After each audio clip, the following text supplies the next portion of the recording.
enjoyed your weekend. Thank you so much for joining. Appreciate you. A couple of things to get through before we go into the new week.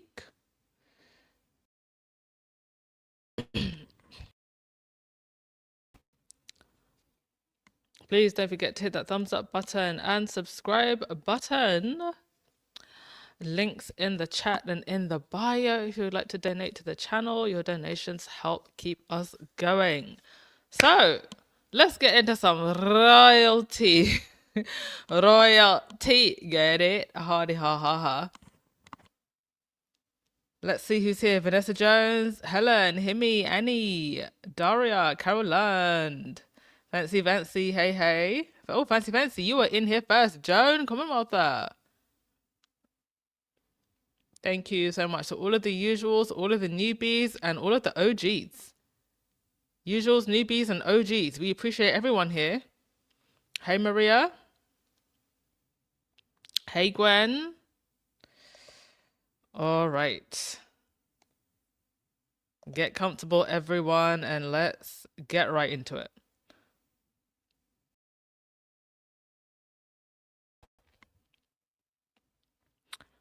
Now, one thing I do love is trolling our resident troll doll, Angela Latrine. Angela Latrine at this point has just become a sideshow. And that's just how I treat her. Like, I'm no longer actually offended by this lady because I actually just think she's crazy and needs help. But the fools at Talk TV apparently don't see that. And they keep having her on. And she was in this hilarious segment. Take a listen. Do you think she's clever, or do you think she's deranged and rather manipulative? I don't like the word deranged. I think she's incredibly cunning. Good word. Notice that she doesn't like the word deranged. You know why Angela Latrine doesn't like the word deranged? Because we call people like her derangers. I think the word deranged triggers her. Cunning, yeah. She's incredibly cunning, and she can frighten the life out of people because she pretends 1 minute she's charming, smiling, lovely, and the next minute she's absolutely vile. You only have to look at the amount of staff that have left them in. Well, there's a number of staff who've left. Yesterday I was saying it was 35 had left. And they never talk about the rotating staff in William and Kate's team. And I'm going to get on to Kate's team, especially in a moment. But they never talk about that. By October 2015. So 2050, that's right. So she's just terrible. And I think she's completely ruined Harry, who I remember him for 15 months. He was a jolly guy, and he was get a bit bad-tempered sometimes, but then we all do. But what do you mean? I've never been bad-tempered in my life, Angela. Let me just also say about Angela Latrine that, all jokes aside, because there is a part to this that isn't funny, I do believe that this woman is disturbed. I believe that she is disturbed in a way that actually makes her physically dangerous. I believe that Angela Latrine is the type of person who is capable of trying to show up to Harry and Meghan's house and trying to cause harm to their family, or showing up to an event that Harry and Meghan are at and trying to cause physical harm. We just had a situation with Rihanna where a woman showed up with a gun and was shooting at her house. Now, I don't know what type of security or mechanisms that Rihanna had in place that this lady did not actually manage to, scale a fence or get inside the property, but she could have easily taken Rihanna out. That is how, and if you watch the videos of this woman and what she was saying about Rihanna and how deranged she was, and how she was talking about Rihanna like she knew her, like she had this insane one-sided beef in her head with Rihanna. This is how engrossed some people get with obsession. And I 100% believe that Angela Latrine has the potential to be one of these people. I think probably the only thing that would stop her or impede her doing that is the fact that she's quite elderly and frail. But I sincerely hope that this lady is on a watch list, that her whereabouts are being watched, and that her actions and words are being taken seriously. Because I 100% believe that this woman, this is not just an act for money. This is not just somebody who's a bigot or an artist, like many of the tabloid reporters. This is genuinely someone who is dangerously obsessed with Harry and Meghan, and who is dangerously obsessed specifically with Meghan, to the point where she feels that Meghan literally took Harry away from her. I hope she's being watched. I hope she's being watched, tracked, monitored. And when she comes on shows like Talk TV, they're just adding to her delusion. This lady does not need to be platformed like this. She needs help. And what Rupert Murdoch and the people at his network, Talk TV is his network, are doing is dangerous. What are you talking I bet you have. Otherwise, you're not a proper person if you're just a sort of, oh, lovely, lovely, lovely. And the thing about that is that he's now scared of her to bits. Do you think she's clever, or do you think she's deranged and rather manipulative? I mean, saying that Harry's wife has Harry scared of her to bits.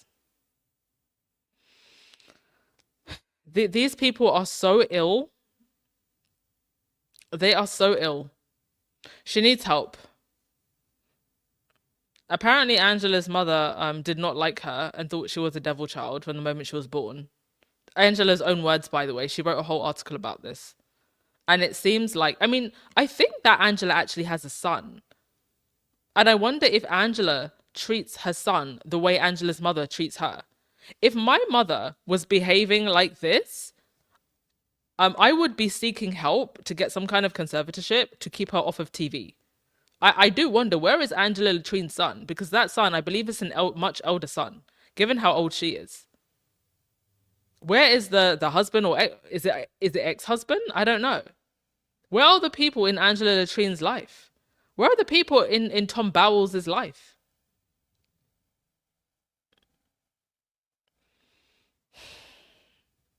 What do you even say? All right, before we go into the next thing, let me read your comments. If you're just joining the chat, hey, hope you've had a lovely day. Hit that thumbs up button and subscribe button, please.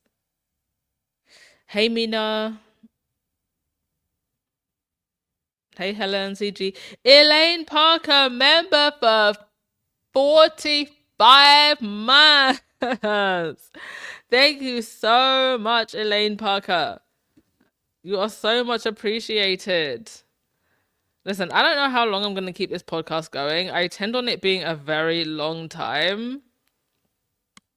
And I am just so blown away every single time I see someone's name with a number next to it. I'm just like, oh my gosh. Thank you so much for sticking around all this time, Elaine Parker.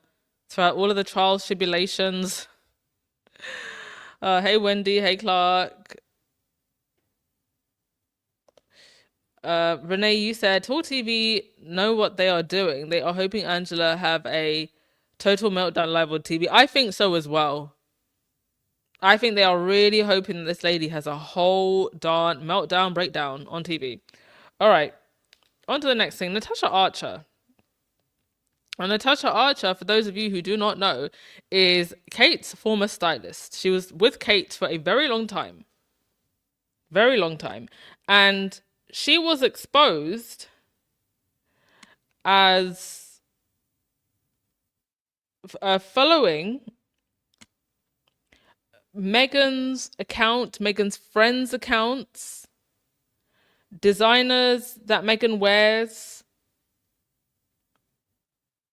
And it basically gave us all the ammunition we needed to prove once and for all that indeed Copy Kate was indeed copying Meghan.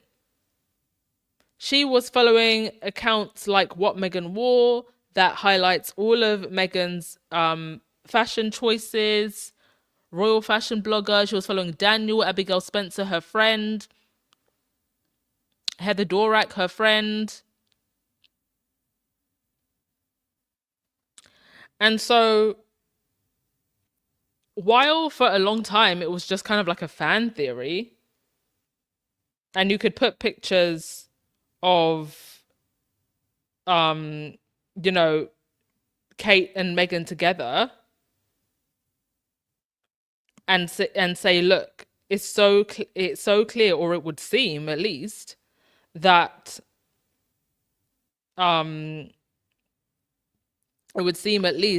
Kate is copying Meghan's style. We didn't exactly have hard proof. To be honest, even I didn't 100% believe it at first. Where I changed my mind is when Kate wore that one shoulder blue dress at Eurovision. That looked like the blue dress that Meghan wore at the NAACP Awards. So now, Natasha Archer left Kate, and when she left Kate, she unprivated her account, and then we could see all the people that she was following. That was quite an interesting choice. Was she trying to let us know that she was following Meghan and Meghan's friends and style blogs all this time? Because she would know that we would pick up on that. So was it deliberate, or was it by accident? Was she trying to tell us something? How did the relationship between her and Kate even end? Did she really want to leave the palace, or did they have a fallout? Because these people who get into these palace roles, they tend to stay there for a lifetime. Like the Queen's former panty picker, what's her name? What was her name? The one that got into beef with Meghan over which tiara she wanted to wear for her wedding. I forget her name, sorry. But you know the one I'm talking about. She was with the Queen for decades. Till the very end. Till the very end. So it's even quite unusual that, obviously, you know, William and Kate have a rotation of staff, but the ones that have been there for a long time stay.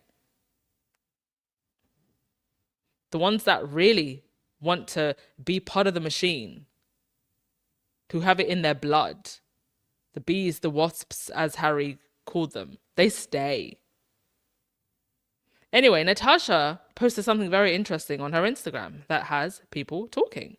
So it's 2026 and William and Kate, this is from Feminagra, sorry. William and Kate and their orbit remain fixated on relevance as if it requires constant management.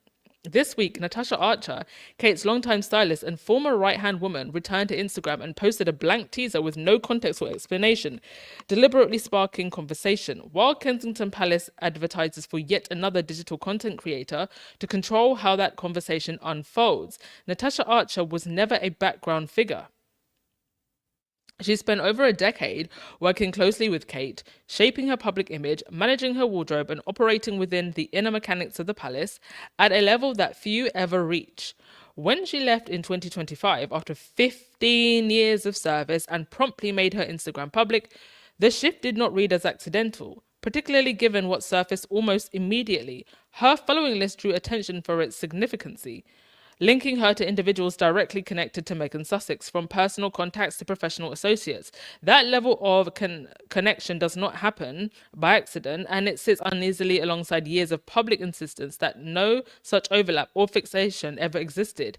9 months later, Archer has reappeared with a minimal coming soon post, positioning herself as a creative consultant and signaling a new chapter without offering detail. That level of connection does not read as accidental, especially when Kate's styling repeatedly echo Meghan's, down to the same brands and silhouettes, which make it hard to ignore the role of a stylist tracking Meghan's circle to replicate her looks. While official coverage framed Archer's exit as a natural progression after loyal service, it avoided the kind of sustained attention, speculation, and narrative building that have defined other high-profile departures from royal households, namely the Sussexes. The contrast remains striking for Kate and William. A long-serving aide leaves, briefly unsettles the carefully managed narrative, and then disappears from view, all while her personal life shifts as well, including her reported split from her husband, Chris Jackson, a royal photographer closely tied to the same orbit. Yes, Chris Jackson, very long-time photographer, who it is thought actually airbrushes a lot of Kate's pictures. She later returns on her own terms with a carefully timed re-entry. The silence surrounding her departure tells its own story, especially when set against the palace's usual readiness to shape and sustain a narrative when it suits them.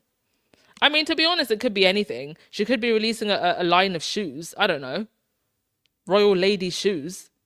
It may not be linked to Kate at all. It could be absolutely nothing. Or nothing of significance. Guess we'll find out. Kensington Palace keeps hiring but avoids the real issue. The quiet exit of a long-serving aide followed by another recruitment push shows a pattern the coverage rarely examines. While media outlets scrutinize every Sussex staff change in detail, similar movements within the Wells household attract far less interest, even as Kensington Palace returns to the market for another digital content role. This is particularly notable given the household has already strengthened its digital team in 2025. Oh yes, they won't stop releasing these flashy Instagram reels, bringing in a senior content creator to take over Paul Rutland's storytelling role and work alongside existing staff such as George Fuller. All of these ridiculous videos that we were getting, Kate in the Seasons, in nature. In other words, this is not a function being built from scratch, but one that has already seen recent investment and restructuring. The latest role focusing on delivering integrated storytelling. When are they going to start delivering impact? Targeting younger audiences, as if younger audiences are on the TikToks and on the Instagrams waiting for what the royal family have to post. And producing social media content under strict expectations of tact, discretion, and confidentiality suggests that the previous adjustments have not resolved the issue. The issue here is that they have nothing of substance to offer. So you can keep hiring all of the digital managers that you want to create all of the flashy videos that you want. Heck, you can hire Christopher the Nolan to produce Instagram reels for the royal family. It's not going to help because it would lack substance. Whether this reflects expansion or quiet churn, the outcome points to a team still being recalibrated in an area they have yet to stabilize. They're going to recalibrate and recalibrate and recalibrate and still get nowhere. Ooh. Oh my God, guys, I just got attacked by a moth. I just got attacked by a moth. Oh my gosh, being in Bali. I'm either getting attacked by a moth or a spider's coming down the wall or there's a gecko on the wall. Anyway, sorry. So their IT spending alone rose sharply from 84,000 in 2017 to 228,000. The British public is spending 228,000 for Kate's nature videos. Before reporting on those figures quietly stopped in 2020. Do you know what else I think they're spending that money on? Bot farms. That detail matters because it speaks to a long-standing reliance on managed optics rather than organic reach. Yes. It has been long suspected that they use bots to boost their social media presence.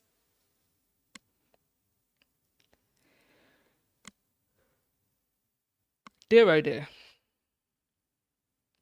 There is a clear reason this pattern continues to repeat itself, and it has very little to do with staffing or strategy. No amount of hiring will resolve a fundamental lack of authenticity, and tightly controlled messaging will always struggle to compete with individuals who understand to connect with an audience without scripting every interaction. Exactly.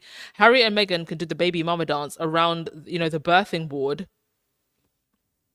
and that'll go viral and get tens of millions of views.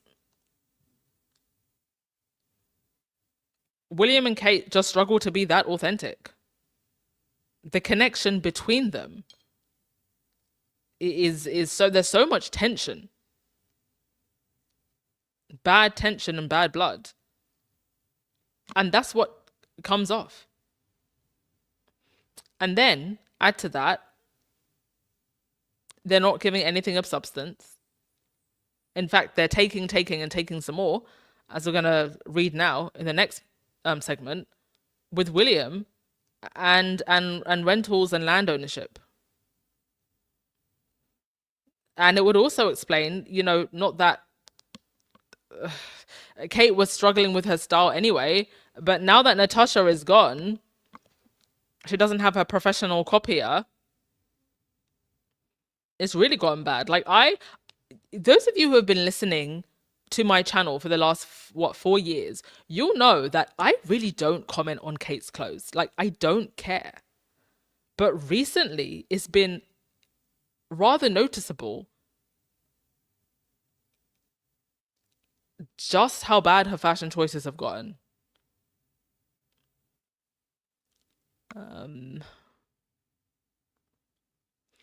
Let's go to, we've got some comments. Thank you so much to Kat Harlem. Appreciate you so much. Oh, Kat Harlem and everybody else that donated to my candle line. I have some really amazing updates surrounding that I will share very soon. But thank you so much for the super chat. You said, I'll have to catch a rewatch, but there's a little something. Enjoy the rest of your weekend. Enjoy the rest of your weekend too, Kat Harlem. Appreciate you so much. And Elaine Parker again. Oh yeah, Angela Kelly was the Queen's panty picker.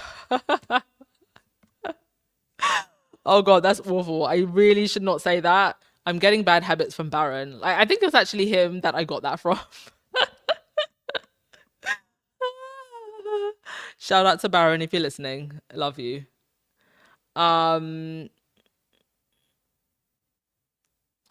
What is this? You said she's distancing herself from the Andrew scandal and horrific revelations.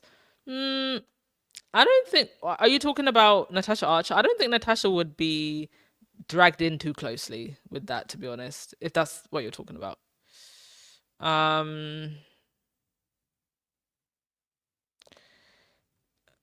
Only just because, not that I don't think somebody that close in the circle wouldn't know anything, but I think in the wider scope of things, people would just see her as Kate's stylist.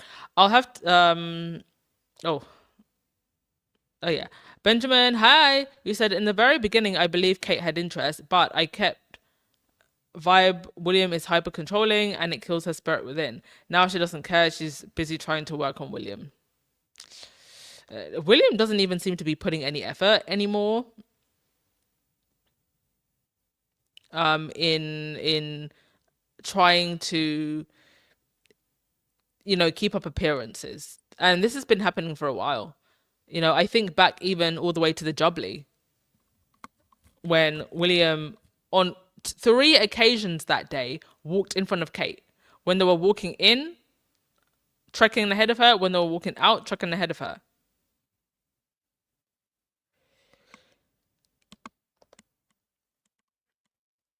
Okay, on to the next thing.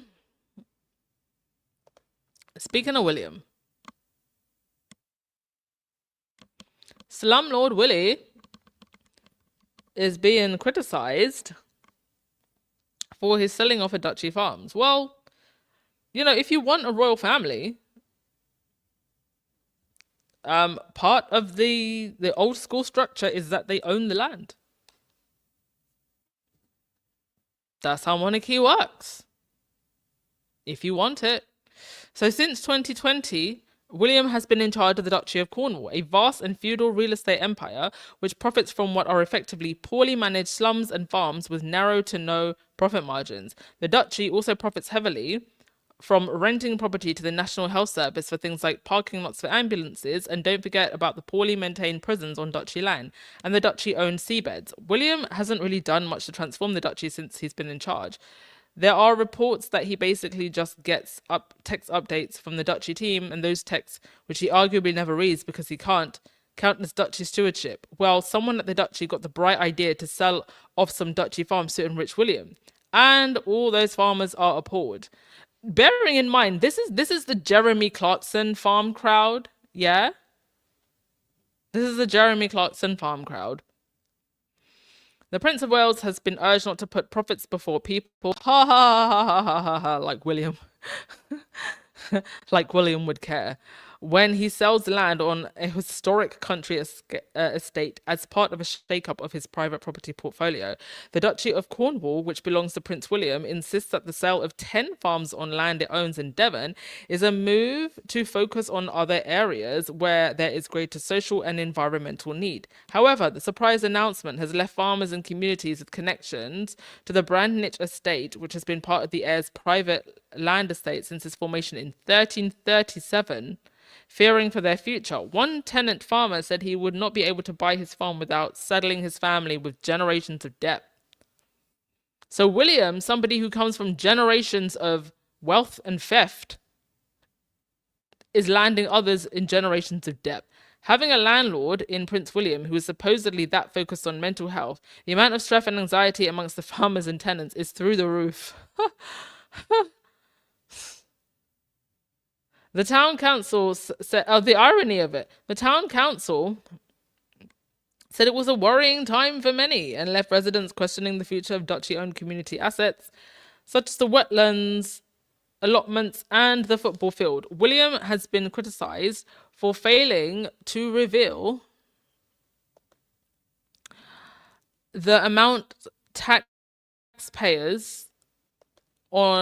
the amount of tax he pays on profits from the 1 billion duchy estate, which spans 52,000 hectares in 19 counties. The duchy said the sale was part of a plan to be more active in shaping the portfolio towards areas where we see the most significant social and environmental need. It said tenant farmers would be given first refusal to buy their farms at a healthy discount to the market rates. John Palmer, a retired surgeon who lives in Brandich and beats for the farmers shoot, said the duchy had a long history of conservation and good stewardship, but which will be lost if it is sold piecemeal to the highest bidders. The royal family are probably financially resilient enough to be able to make decisions on the ground and not purely for financial gain. If they actually had that much money, I don't think they'd be selling off the farms. Like, what is going on with money? What do they need that money for? This is why I'm saying we need more transparency around royal money, because it's like these people never have money. I'm starting to think it's not just Fergie that has bad spending habits.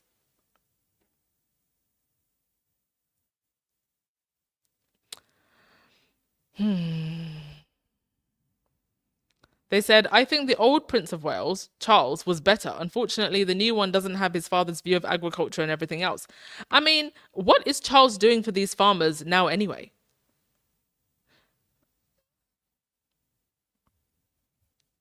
But some people say that Charles actually did spend a lot of time learning about agriculture and farming, and that he was close with many of the farmers in the duchy land.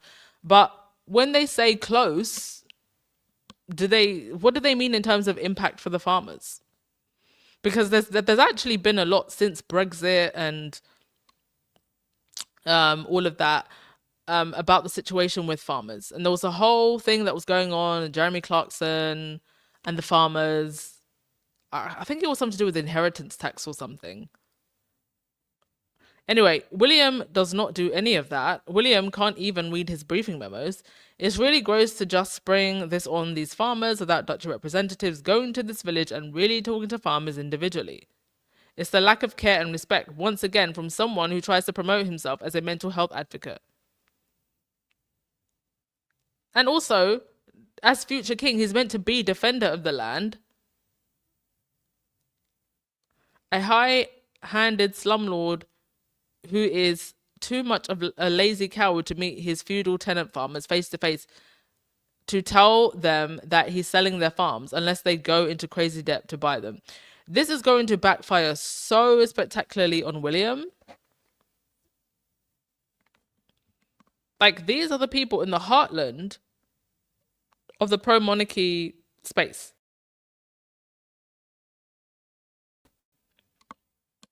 He's pissing those people off.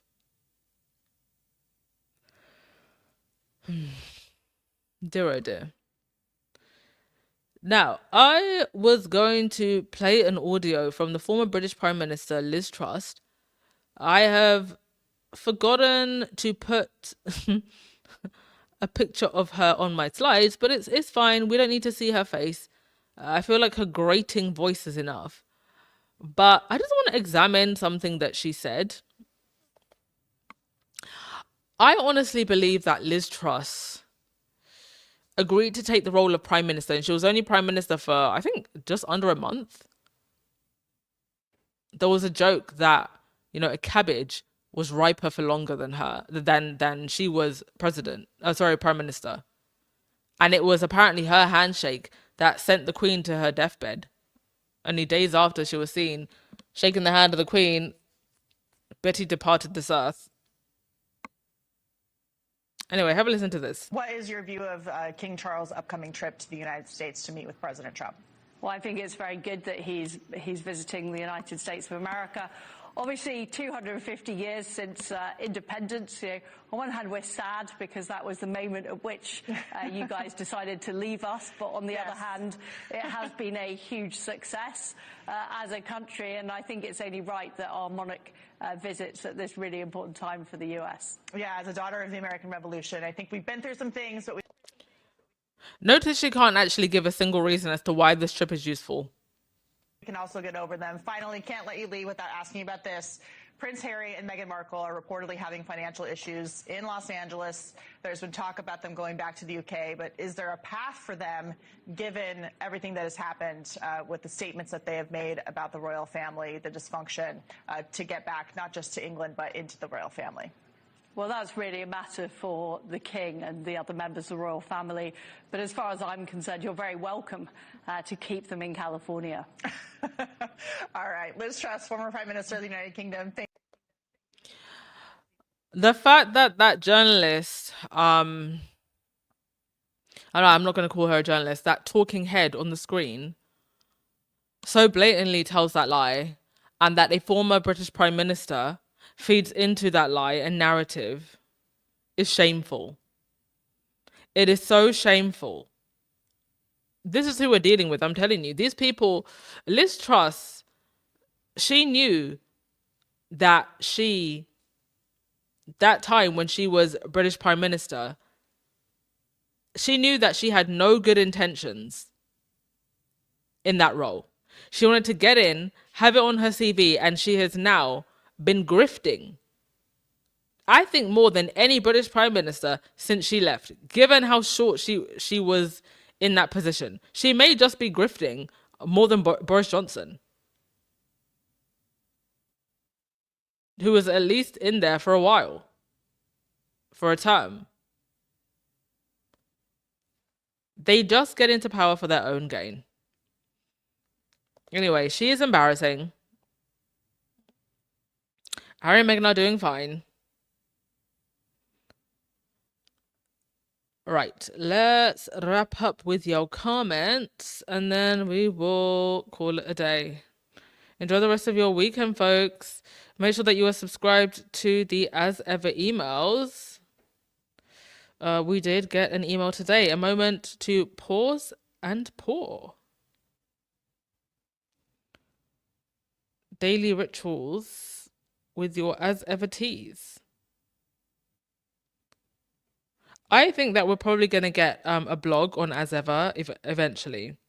The content that they're doing, even just for the emails, it's very the TIG.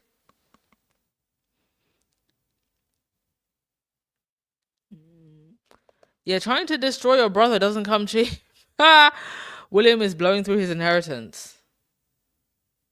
We're gonna find out some things, honey, about about royal money. I feel like we haven't seen the tip of the iceberg. Yeah, Liz, who bankrupted the UK, along with her crony friends. Renee, you said, why are these people afraid of Harry and Meghan being successful? They're afraid because it proves that we don't have to pay hundreds of millions to the royal family. They're afraid because it destroys the narrative that they have been trying to build. It destroys, it breaks the chains of control that they wanted over Harry and Meghan. You've got to remember that under the monarchy, the idea is that the monarchy is the absolute top, the creme de la creme of society, and that then keeps this triangulated power structure alive. So if two royals escape to California and become more successful, more glamorous, more popular, well, then the institution of the monarchy doesn't really mean anything anymore. Oh yeah, and Liz Truss gets over 100,000 a year for life.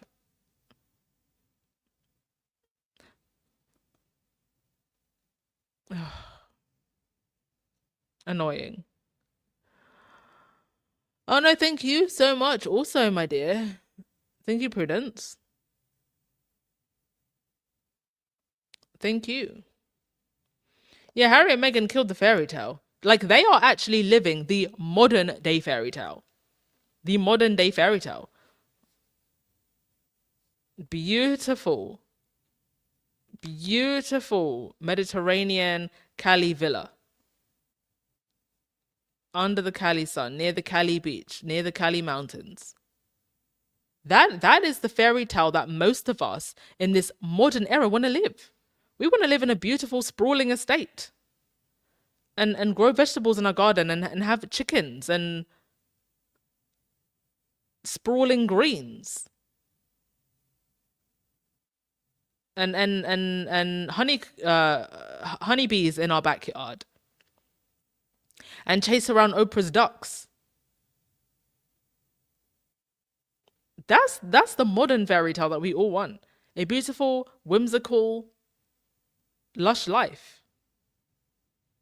The royal fairy tale has been exposed as a nightmare. And with that, thank you so much for listening, everyone. You are amazing. Please do remember to hit the thumbs up button on your way out. If you're not already subscribed to the channel, please do subscribe. Links in the description box. If you would like to donate to the channels, your donations do make a massive difference. And it definitely does help if you donate through Buy Me a Coffee or PayPal, because our friends at YouTube take 30% of anything that you donate through YouTube. But thank you regardless. However you give, even if you just give your time, that is also appreciated. All right, enjoy the rest of your day, everyone. Ciao.